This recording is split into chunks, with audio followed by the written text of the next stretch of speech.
Hello everyone, कैसे हैं आप सब लोग। आशा करती हूँ सभी लोग स्वस्थ, मस्त और व्यस्त होंगे, अपने जीवन में बहुत ही बेहतर कर रहे होंगे और आप अपने बिजी और हेक्टिक शेड्यूल में से पढ़ाई के लिए भी कुछ समय निकाल रहे होंगे। तो आज फिर से हम लोग आ गए हैं एक धमाकेदार सेशन के साथ। जैसा कि आप लोग को पता ही है कि 7 जनवरी 2022 का हम लोगों ने 15 क्वेश्चंस ईवीएस पार्ट में एनसीईआरटी का डिस्कस कर लिया था। तो आज उसी के आगे हम लोग 15 क्वेश्चन और डिस्कस करेंगे जो कि पेडागोजी पार्ट है।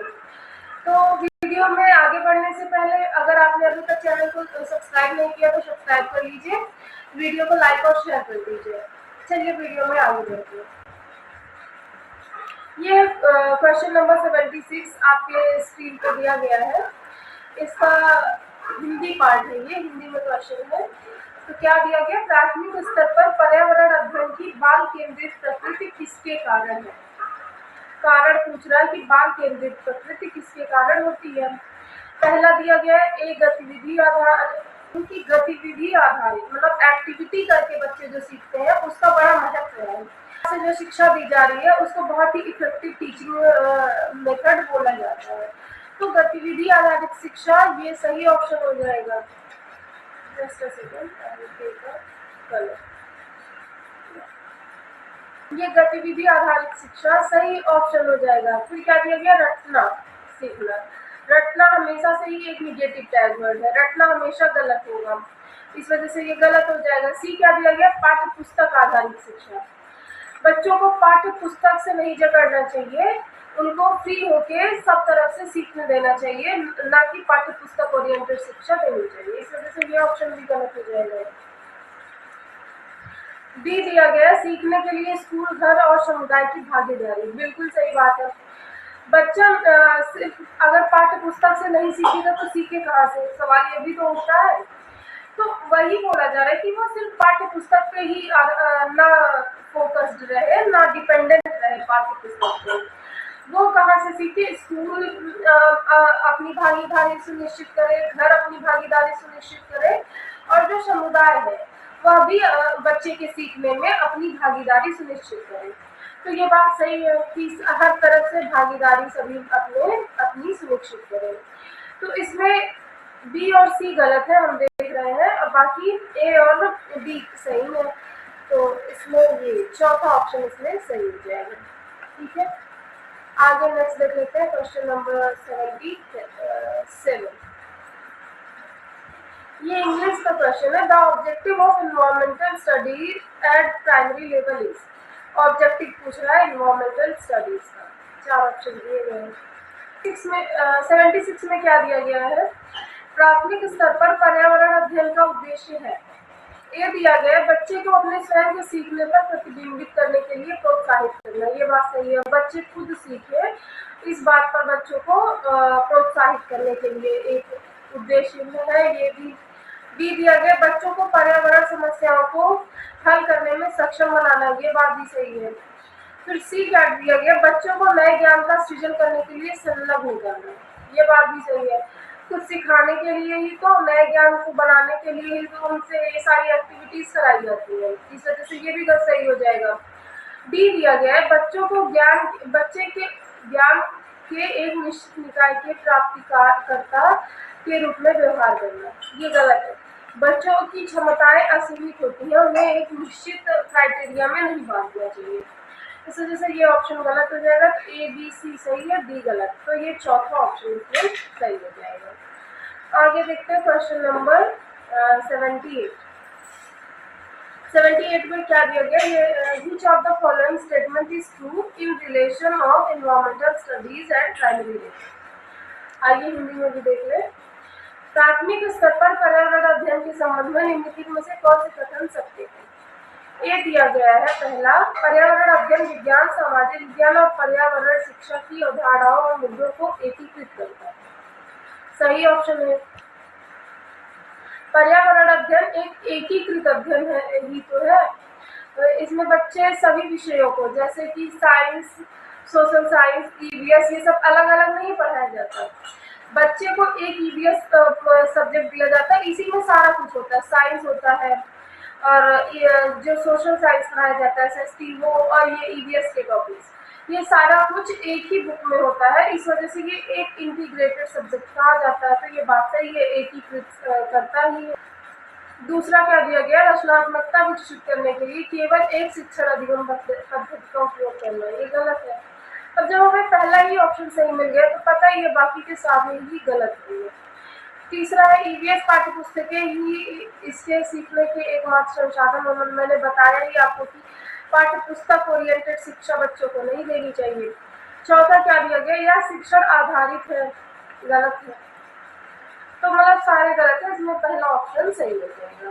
अब क्वेश्चन नंबर 79 देखते हैं। Challenges for EVS learning at primary level is, मतलब क्या है, प्राइमरी स्तर पर ईवीएस पढ़ने के लिए चैलेंजेस क्या क्या फेस करने पड़ते हैं। प्राथमिक स्तर पर ईवीएस सीखने के लिए चुनौती है।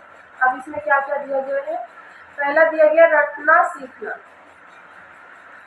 रटना सीखना ये निगेटिव टैग वर्ड है, हमको पता पहले ही ये गलत हो जाएगा। दूसरा है सम्मिलित आधारित सीखने का स्तर, ये भी गलत है।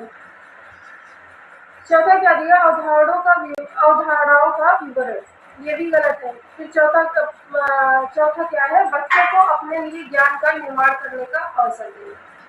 जहाँ भी ये अवसर देना आ जाए, बहुत ही पॉजिटिव वर्ड है। बच्चों को हमेशा अपॉर्चुनिटी देनी चाहिए, वो जिससे खुद से सीख सके, खुद से अपना नॉलेज बिल्ड कर सके। तो ये चौथा ऑप्शन इसमें सही हो जाएगा। ठीक है, आगे बढ़ते हैं। क्वेश्चन नंबर 80 में क्या है, what should be maximum in the EVS classroom for children. आइए हिंदी में भी देख लें। दिया गया बच्चों के लिए ईवीएस की कक्षा में अधिकतम क्या होना चाहिए। पहला दिया गया वाद विवाद का प्रावधान, एकदम सही बात है। वाद विवाद एक पॉजिटिव टैग वर्ड है। इसमें बच्चों का सोशलाइजेशन भी बिल्ड होता है, बच्चे दूसरों के सामने बोलने में भयभीत नहीं होते, उनका कॉन्फिडेंस भी बिल्ड होता है और उनमें लीडरशिप क्वालिटीज भी डेवलप होती है। तो ये एक बहुत ही पॉजिटिव टैग वर्ड है, वाद विवाद करना। फिर क्या है, अनुभवात्मक सीखना। अनुभवात्मक सीखना मतलब क्या हुआ, बच्चे अपने अनुभव से सीखे। तो ये बात भी सही है, मतलब एक्सपीरियंस करके जो सीखे, तो इसी को ये बोल रहा है। तो अनुभवात्मक सीखना भी एक सही आंसर है। और सी दिया गया कहानियां, तो बच्चे कहानियों से भी सीखते हैं ईवीएस में, ये भी सही है। फिर क्या दिया गया, तथ्य और सूचना। तो सूचना कभी बच्चों को नहीं देनी चाहिए कि ये सूचना, ये इंफॉर्मेशन है, इसको रट ले, तो इस तरह से नहीं पढ़ाना चाहिए। तो इसमें ए बी सी सही है, डी गलत। तो इसमें तीसरा ऑप्शन सही हो जाएगा, जिसमें ए बी सी सही। आइए 81 देखते हैं। क्वेश्चन नंबर 81 में दिया गया सब theme in the syllabus of EVS eight primary level is. मैंने आपको बताया कि ईवीएस की थीम है, उन थीम्स की सब थीम भी है, तो वही पूछना सब थीम कौन सी है। दिया गया प्राथमिक स्तर पर ईवीएस के पाठ्यक्रम में उपविषय है, उपविषय पूछ रहा है कि कौन सा है। पहला दिया गया है परिवार और दोस्त, फैमिली एंड फ्रेंड्स, तो ये तो ईवीएस की थीम है। तीसरा दिया गया आश्रय, शेल्टर, तो ये भी ईवीएस की थीम है। फिर तीसरा दिया गया पौधे, पौधे जो है प्लांट्स, ये ईवीएस की सब थीम है, ना कि थीम। और ये जो यात्रा है मतलब ट्रेवल, तो ये भी थीम है, और सब थीम कौन सी है, यही। सिर्फ एक पौधे जो है ये ईवीएस की सब थीम है, इस वजह से यही तीसरा ऑप्शन इसमें सही हो जाएगा। ठीक है, आगे बढ़ते हैं। क्वेश्चन नंबर 82 देखते हैं। Meaningful learning of EVS can be given. EVS की मीनिंगफुल लर्निंग अर्थपूर्ण शिक्षा किस आधार पर दी जा सकती है। फिर ये चार ऑप्शन इसमें दिए गए हैं। आइए हिंदी में भी क्वेश्चन दिया गया है, ईवीएस की सार्थक सीख दी जा सकती है, कैसे दी जा सकती है, आइए देखते हैं। ईवीएस सामग्री को विषयगत रूप से आयोजित करके, एकदम सही है। फिर क्या है, वास्तविक संवाद और वृत्तांत के द्वारा। संवाद मतलब बातचीत करके, मतलब डिस्कशन करके। तो मैंने आपको बार बार बताया कि डिस्कशन हमेशा से एक पॉजिटिव टैग वर्ड रहेगा। और वृत्तांत के द्वारा मतलब कहानियों के द्वारा, तो ये भी एक सही ऑप्शन है, पिछले क्वेश्चन में ही हमने देखा। फिर क्या है, सी प्रयोगों द्वारा मतलब एक्सपेरिमेंट्स, हमेशा एक्सपेरिमेंट को प्रमोट करता है ईवीएस, तो ये भी सही हो जाएगा, ये भी ये सही है ही। फिर डी क्या है, विद्यार्थियों द्वारा दिए गए उत्तरों का मौखिक मूल्यांकन। मूल्यांकन ये सही ऑप्शन नहीं है, बच्चों को सेल्फ असेसमेंट करे तो वो सबसे ज्यादा बेटर होता है। ठीक है, तो जहां भी ए बी सी तीनों ऑप्शन सही हो वही ऑप्शन सही हो जाएगा ये, तो इसमें चौथा ऑप्शन सही हो जाएगा। आगे देखते हैं क्वेश्चन नंबर 82। 84 में दिया गया है, in relation to EVS contextualizing means, मतलब कंटेक्चुअलाइजिंग मतलब पूछा है। आइए हिंदी में भी क्वेश्चन देखिए। ईवीएस के संबंध में प्रासंगिकता का मैं पहला दिया गया, ईवीएस को सरल से जटिल तक सीखना। तो ये प्रासंगिकता का मतलब ये नहीं है कि ईवीएस को सरल से जटिल तक की ओर सीखा जाए, तो ये गलत हो जाएगा। दूसरा है ज्ञात से अज्ञात की ओर ईवीएस सीखना, तो ये भी गलत हो जाएगा। नेक्स्ट दिया गया है, उदाहरणों के माध्यम से ईवीएस सीखना, तो उदाहरणों के माध्यम से नहीं, करके सीखना, डिस्कशन करके, एक्सपेरिमेंट करके, ये सब करके ईवीएस सीखना चाहिए, तो ये भी गलत हो जाएगा। तो चौथा क्या दिया गया, ईवीएस सामग्री को वास्तविक जीवन स्थितियों और विद्यार्थियों के तत्काल वातावरण से जोड़कर सीखना, एकदम सही ऑप्शन। जो बच्चों के वास्तविक जीवन से प्रभावित हो, इस तरह की शिक्षा बच्चों को ईवीएस में देनी चाहिए, तो यही चौथा ऑप्शन इसमें सही हो जाएगा। क्वेश्चन नंबर 84 देखते हैं। 84 में क्या दिया गया है, issue of clean food can be meaningful and authentic for the students if. फिर 4 ऑप्शन दिए गए हैं, आइए हिंदी में भी देख लें क्वेश्चन। भोजन विषय के मुद्दे विद्यार्थियों के लिए सार्थक और प्रामाणिक हो सकते हैं यदि, पहला दिया गया है, मुद्दे के इर्द गिर्द समूह कार्य और चर्चाएं आयोजित की जाए। समूह कार्य, ग्रुप वर्क, देख रहे हैं, जहाँ बच्चे समूह में कुछ सीख रहे हैं वो बहुत ही पॉजिटिव टैग वर्ड होता है। तो ग्रुप डिस्कशन या ग्रुप वर्क ये एक इम्पॉर्टेंट रोल प्ले करता है ईवीएस लर्निंग में, तो ये एक पॉजिटिव टैग वर्ड भी है। फिर चर्चाएं यानी डिस्कशन, तो ये भी एक पॉजिटिव टैग वर्ड है, तो ये दोनों ही एकदम पॉजिटिव टैग वर्ड है, जिस वजह से ये ऑप्शन सही हो जाएगा। तो जब ये हमें पहला ही ऑप्शन सही मिल गया तो आगे देखने की जरूरत ही नहीं है। आइए नेक्स्ट क्वेश्चन देखते हैं। क्वेश्चन नंबर 85 दिया गया है, which can be very good resource for EVS learning. EVS सीखने के लिए निम्न में से कौन सा एक सबसे अच्छा रिसोर्स होगा। ऑर्गेनाइजेशन ऑफ फील्ड ट्रिप, एकदम सही ऑप्शन। फील्ड ट्रिप जो है मतलब जो हम भ्रमण करके, अगर हम किसी फील्ड ट्रिप पे जा रहे हैं तो मतलब क्या कर रहे हैं, भ्रमण द्वारा ही तो सीख रहे हैं, वहाँ जाएंगे, घूमेंगे फिरेंगे और चीजों को एक्सप्लोर करेंगे, सीखेंगे। तो इसलिए जो फील्ड ट्रिप द्वारा सीखा जाता है ये सबसे बेटर ऑप्शन होता है, सबसे बढ़िया ऑप्शन होता है। तो ये पहला ऑप्शन इसमें सही हो जाएगा। स्कूल लाइब्रेरी, मतलब स्कूल लाइब्रेरी क्यों बोल रहा है, इसका मतलब वो पुस्तक, पाठ्य पुस्तक आधारित शिक्षा देने की बात कर रहा है। तो मैंने बोला 1 से 5 तक की प्राथमिक स्तर के बच्चों को आप पढ़ा रहे हैं तो वो उनको बुक्स की रेक्टिफिकेशन नहीं करानी है, वो जितना करके सीखेंगे उतना ही बेटर है। तो इस वजह से ये ऑप्शन इसमें क्या हो जाएगा, गलत हो जाएगा। फिर क्या है, ट्विटर। अब ट्विटर से क्या ही सीखेंगे बच्चे, सारे लोग अपने पोस्ट कर रहे हैं, तो क्या वहाँ से कुछ सीखने जैसा नहीं है। फिर क्या है, फेसबुक। फेसबुक से भी सीखने जैसा कुछ भी नहीं है। इससे बेटर ट्विटर और फेसबुक से बेटर ऑप्शन तो यूट्यूब दे दिए होते। यूट्यूब पे कितने अच्छे बेटर टीचर हैं जो बहुत कुछ अच्छा सिखाते हैं और लोग सीखते भी हैं। हम लोग भी साथ साथ देखिए लर्निंग ही कर रहे हैं, साथ साथ सीख रहे हैं, तो यूट्यूब एक अच्छा सोर्स है। लेकिन ईवीएस के अगर क्वेश्चन में यूट्यूब आ जाए तो आप उसको नहीं पिक करेंगे, लेकिन मेरे हिसाब से इन ट्विटर और फेसबुक से बेटर ऑप्शन तो यूट्यूब ही है शिक्षा के लिए। 85 का ये हिंदी पार्ट है, हिंदी वाले देख लीजिए। क्वेश्चन तो हमने इंग्लिश में ही डिस्कस कर लिया, दिमाग से निकल गया था कि हिंदी वाले लर्नर ज़्यादा है। आइए क्वेश्चन नंबर 86 दिया गया है, issue related to water theme can be learn effectively if. एक वाटर से रिलेटेड इशू को इफेक्टिवली कैसे सीख सकते हैं वही पूछना है। आइए हिंदी में भी देख लें।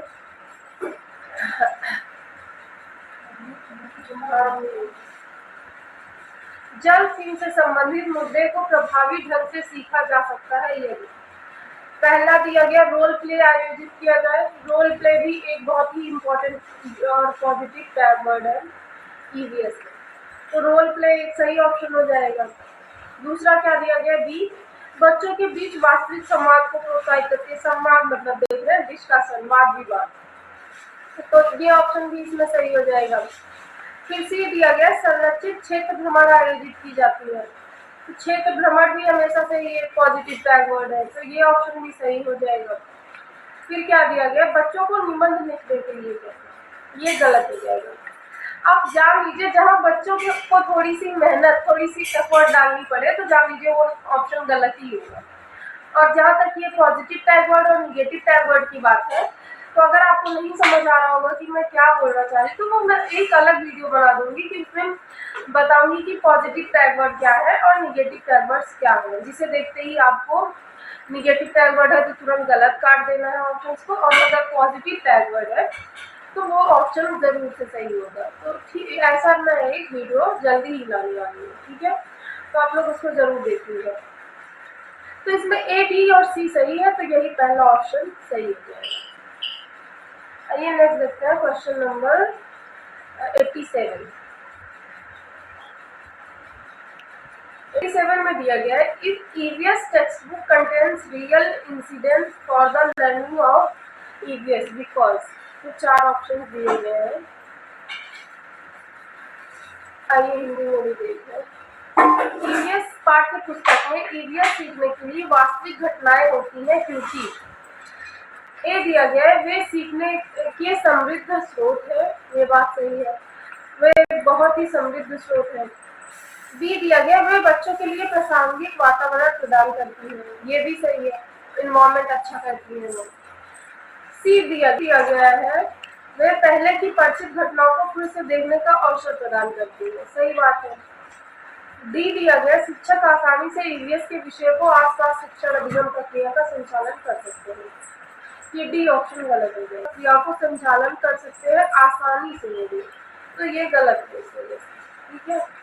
तो इसमें ए, बी, सी सही है, तो कौन सा ऑप्शन सही है, ये चौथा ऑप्शन इसमें सही हो जाएगा। आइए नेक्स्ट देख लें, क्वेश्चन नंबर 87 था ना ये 88।